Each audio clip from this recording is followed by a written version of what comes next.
First this hour, England have been beaten by Greece for the first time in their history.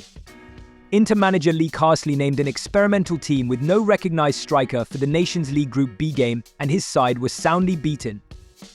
As Greece won 2-1 at Wembley, they also had 3 goals disallowed. England were also indebted to Levi Colwill, who pulled off sensational goal line clearance to deny Greece another goal following a mistake by Jordan Pickford. Greece took the lead through Vangelis Pavlidis 4 minutes into the second half. The entire Greek team then came together to dedicate the goal to teammate George Baldock after his sudden death at the age of 31.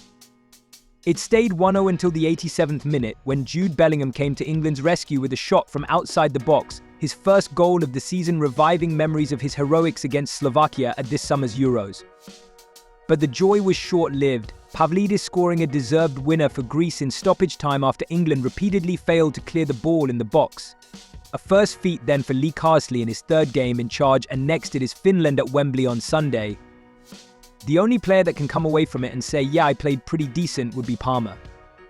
Even though he missed a big chance early on, he was getting on the ball, he's playing, decisive passes in between the lines. And that's how, again, he was part of the move where Bellingham scored, but I think overall it's just poor.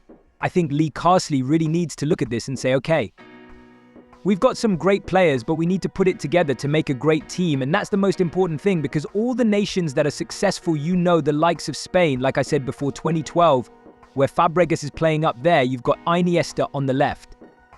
You've got Xavi Alonso, you've got Xavi, Busquets, and I mean, you've got some top-class players, and I'm not saying England still have like world-class players that can go and do things like that, but at the moment it's just that understanding, and it's not quite come together yet, but it is early days, and like I'm going to keep saying it. Lee Carsley himself said, we've only worked on this for 3 days, so I'm not going to berate Lee Carsley and say what's he doing. I think it's something that England are going to have to work on now going forward. Well, both sides had 12 shots, but Greece scored from their 2 that were on target. England had nearly twice as many attacks, nearly twice as many corners, and nearly twice as much possession, but remember that Greece had 3 goals ruled out.